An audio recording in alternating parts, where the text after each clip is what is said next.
It's very distracting when you have cats running around.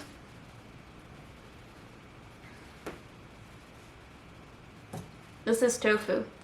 Hi guys, so last week I kind of had a big fail. So last week I did a live stream where I painted a chinchilla cage accessory with food coloring. So that would be this castle here, and as you can probably see, there are some problems. And today in this video, I am going to be addressing those problems and showing you ways of solving them. So I'm going to be experimenting with food coloring to paint your chinchilla cage accessories. So let's get into what you're going to need for these experiments. So for the supplies that you're going to need for this project, you're going to need some sandpaper to make your wood porous to hold color. You're also going to need food coloring. So I have two different types of food coloring. So the first one that I got is the primary colored one. This is pretty much what you can get at any grocery store or any place that has baking goods. And it's just the 4-color pack. And the issue with this is that you have to make your own colors, but they usually come with a chart on the bottom. I don't know if it was gonna focus. Okay, so usually comes with a chart on the bottom that tells you how many drops of the liquid you need for a certain color. And this works to a point, but you don't have a lot of control over it. So I bought a bigger pack that already has the colors blended for you. I got this off of Amazon, which everything will be linked in the description below. So this pack has 12 colors, so I don't need to mix anything. I can just use the colors that are provided. If you do decide to get a pack like this, make sure that it does not have any sugar. A lot of times they will put high fructose corn syrup in food colorings, and chinchillas cannot have any sugar. It will be very bad for them, so make sure that they have an ingredients panel and there is no high fructose corn syrup in the ingredients of any of the items that you use. The next thing you're going to need is some sort of paintbrush. You're probably going to want multiples of sizes. So you might want a big one, a smaller one, a medium-sized one. You're going to need a plethora of paintbrushes. And then you don't need this, but it makes it so much easier to have a paint palette. Plus, they're super cheap. I will also link these in the description below. You can usually get them in packs. So that will cut down on the cost. The last thing you're probably also going to need are a few sponges. Sponges are just going to be nice to have to distribute the paint onto your piece. So there are a couple items that I'm also going to use for the experimentation part, so I'm not sure if they're going to work or not. So first off, I have an all-natural distilled white vinegar. I'm gonna see if this is gonna help with the bleeding. I'm thinking it either is going to increase the color or it's going to make it bleed more. But we're going to see how this works. This was one of the things that I found online. I, again, want to make sure that it's safe for them to have a distilled vinegar, but I'm assuming they do because I clean their cage with distilled vinegar, but we'll see. The next thing I'm also going to use for my experimentation is a glass bowl. This is going to be essentially to soak pieces in. I'm wondering if I soak them in a color that it will give it a more even color. This will also make it easier for you if you just want something to be a solid color versus painting designs on it and whatnot. So I have a clear glass dish. You specifically don't want to use plastic because it might dye your plastic. You can also use maybe a throwaway, like a paper bowl. So the last item that I'm going to be experimenting with is a hair dryer. So I'm going to use the hair dryer to see if I can make the piece dry faster so that it doesn't have as much time to bleed. So let's get into my experimentations. So one of the problems that I was having on Sunday was the dye was not absorbing into the wood. It's been over 24 hours and you can see that it is still not absorbed into the wood. You can see the shiny bits, and even if I rub my finger across this, it's still wet. I can make a smear across this paint, and that's how it is everywhere on my piece. There are spaces where it is dry, but most of it has not absorbed into the wood. And what I noticed when I was actually painting it on there is that it kind of resisted even going onto the surface. So one of the things I'm going to be trying to deter that from happening is to sand the wood before applying the color. My hope is that if I sand the surface of the wood, that it will make it more porous so that it can hold color better. So I am going to sand each one of my experiment pieces, and then I will apply the color. So let's use one of these colors. Ooh, I can use the colors I haven't used yet. So I'm gonna use pink because pink is my favorite color and I couldn't use it last time because pink isn't spooky. So we are going, okay, I think I wanna do one with it watered down and one side with it not watered down. Okay, so this was with no water and this is what the color looks like. And I'm just going to grab a sponge and dab it into my cup of water. Okay, so that is about 50% water. So let's do it with water and see if it absorbs better or worse, or what the color does too as well. Okay, so here's the results. This side right here is with water, and then this is just straight color. So you can see the side with the water is a lot lighter in color, and if you use straight color, you're going to get a more vibrant color. So one of the problems I was having on Sunday was I was struggling to apply color evenly. So you can see on my castle here, there are a lot of dark spots and lighter spots. In no place can you see that it is very even. It's very choppy. So let's go ahead and experiment to see how I can get a more even, solid color. So we're going to do a couple more experimentations, even though that was pretty freaking successful. So again, this is sanded. The next thing I want to try is vinegar. See how vinegar works with this piece. All right, so this is the navy blue, just straight. So there's no water other than what's on my paintbrush, and there's no vinegar. So let's try the vinegar. So this is vinegar. Interesting. It looks like it's affecting the color. Makes it very, very, very runny. Like more runny than the water, and it kind of fades it. Okay, so this is the vinegar and this is the water. So let's try and see if it makes some difference if I use water, because I did use a lot of vinegar. This one is the vinegar. Yeah, it definitely, like, it's very different. It is very runny,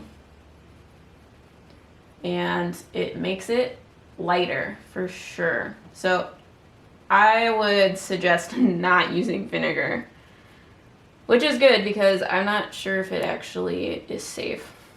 Okay, so the top one is vinegar and the bottom one is just water. And then this is the straight color and this is vinegar.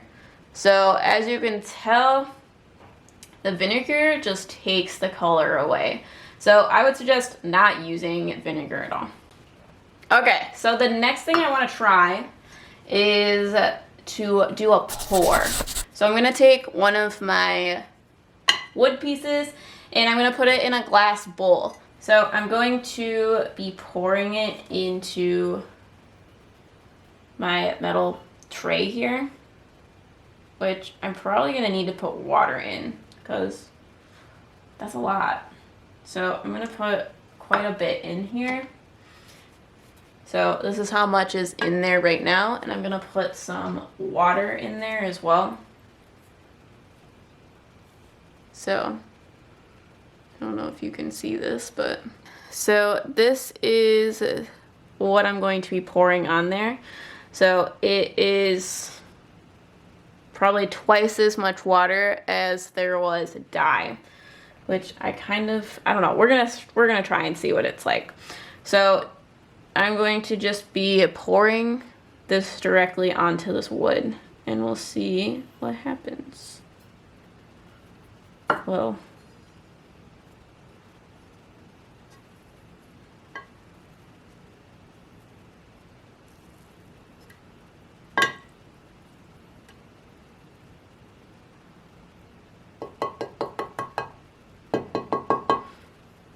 so one of the things I did notice with testing is that when it's wet, it is going to appear darker than when it is dry. So this color is actually what is on my castle here, which my castle never dried, so I can't actually tell you what color it's gonna be, but this is what a pour looks like, and it's quite messy. So yeah, I'm gonna put it over here. Okay, my next experiment is I'm going to be using what I used for my pour, so that dye, and I'm gonna be putting more water in here, and I'm going to soak one of my little wood pieces in here and seeing how soaking works. So I'm just gonna pour this cup of water in here, probably all of it, and probably more dye. So this is the violet, which I probably shouldn't be using all this, but whatever.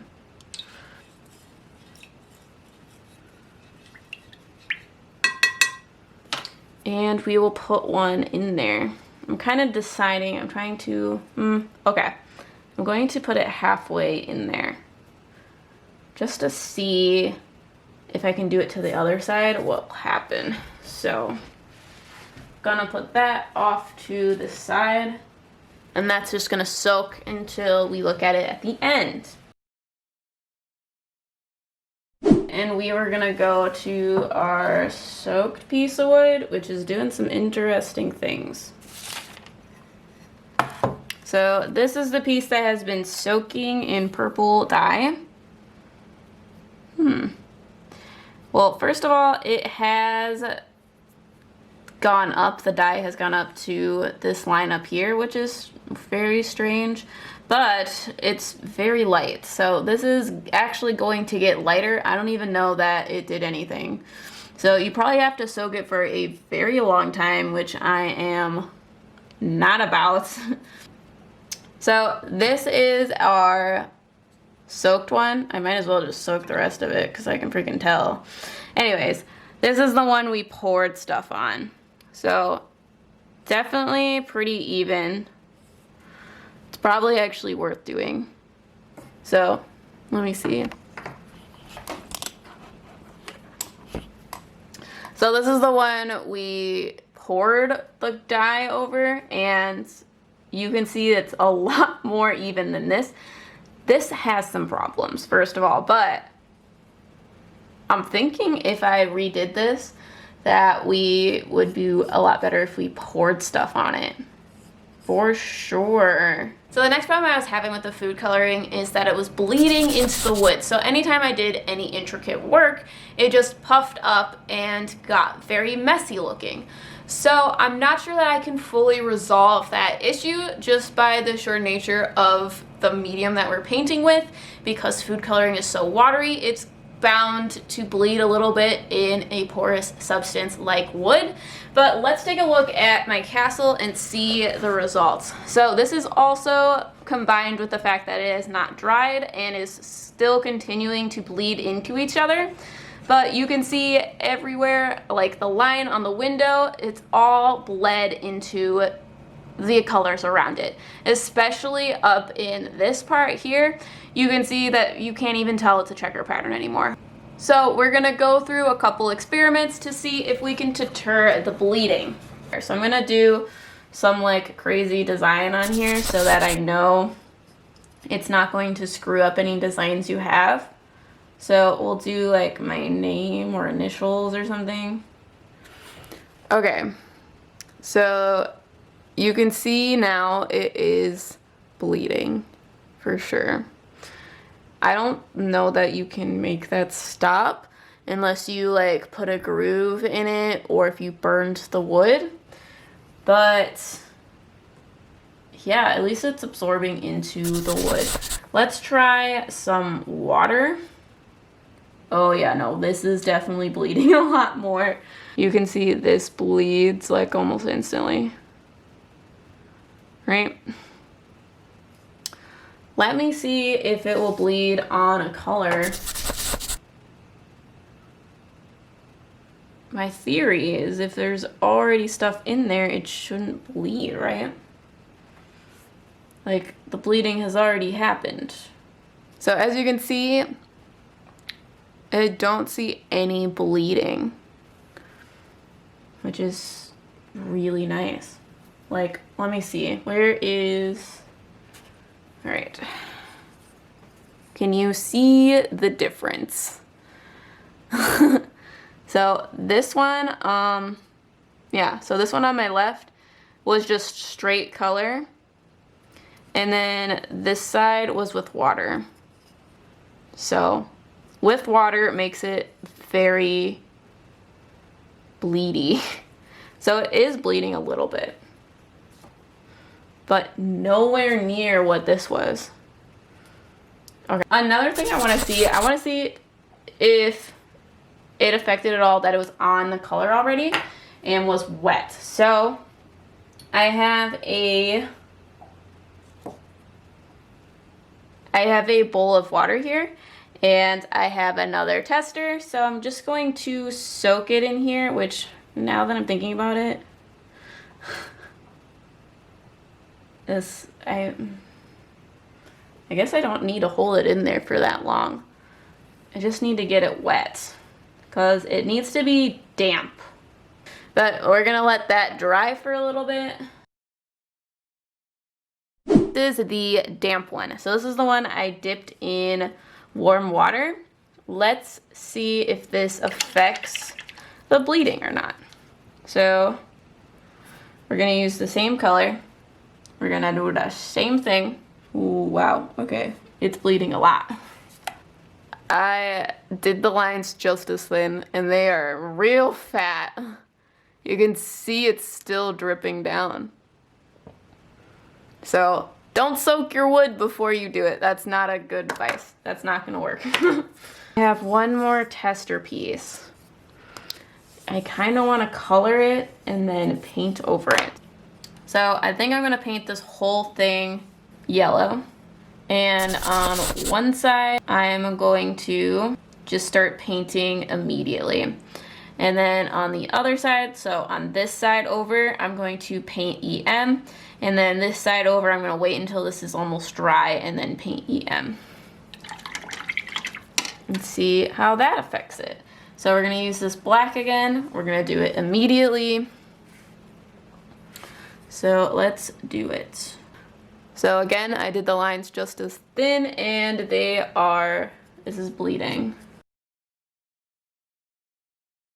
So again, this first E is from when we did it immediately after, so while it's still wet. Let's see after it is dried. Putting it on color makes it not bleed. Ooh, what if I try doing this and using the hairdryer? So I'm gonna try that. We're gonna try the hairdryer. I'm going to basically dry it as I'm doing it. I don't know. I don't know if that will work or not.